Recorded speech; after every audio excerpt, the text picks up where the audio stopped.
Et que peut-on attendre, que peut attendre l'Algérie de cette ouverture des archives françaises sur ce qu'on appelle là-bas la guerre d'indépendance? Slimane Zeguidour, bonsoir. Bonsoir. Vous êtes éditorialiste à TV5 Monde. Alors c'est une partie des archives qu'on va ouvrir. Est-ce que vous pouvez nous rappeler quelles sont les archives exactement qui seront ouvertes et à qui? Ce ne sont pas des archives militaires, mais ce sont des archives de la police et de la gendarmerie concernant la période de la guerre d'Algérie. Les archives de police et de gendarmerie sont des archives qui sont beaucoup plus ciblant des individus. Donc ça peut être des rapports de filature, des rapports d'interrogatoire, des enlèvements, des rapts, des disparitions, peut-être même des tortures ou de l'assassinat. Donc c'est pour ça que comme elles concernent des personnes nommément, elles sont donc beaucoup plus délicates à manipuler.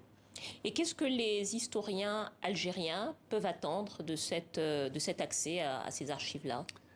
Les consulter déjà, parce que la communauté des historiens algériens souffre doublement de ne pas accéder aux archives qui sont en France et de ne pas accéder aux archives algériennes qui sont en Algérie. Par exemple, en avril dernier, des historiens ont envoyé une lettre ouverte au président Abdelmadjid Tebboune, lettre qui est restée sans réponse, lui demandant d'ouvrir déjà l'accès aux archives algériennes qui sont en Algérie.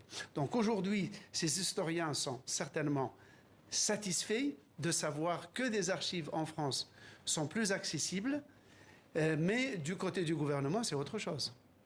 Est-ce que, Slimane, est-ce que cette ouverture anticipée de nature, vous pensez, à apaiser les relations qui sont très chahutées depuis quelques mois entre la France et l'Algérie? Et justement, le motif de l'apaisement, ce n'est pas la déclassification des archives ou pas. Ce que les autorités algériennes, quand elles arrivent à exprimer une idée cohérente, ce qu'elles veulent, c'est récupérer les archives, les originaux qui concernent la période coloniale. Alors que les Français répondent en déclassifiant ces documents et en les rendant publics. Parce qu'une fois qu'ils sont accessibles, ça sert à quoi de demander à récupérer le papier lui-même? Donc de ce côté-là, on peut dire que les historiens algériens sont satisfaits et que les autorités algériennes le sont moins parce qu'elles restent sur leur demande de récupérer physiquement les archives.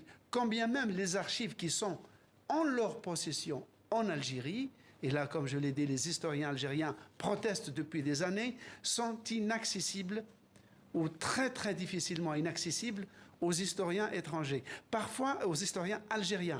Je dis étrangers parce que parfois des chercheurs étrangers, américains ou japonais, eux, peuvent accéder aux archives algériennes, mais pas les Algériens eux-mêmes. Merci beaucoup, Slimane Zeguidour, éditorialiste à TV5 Monde. Merci à vous.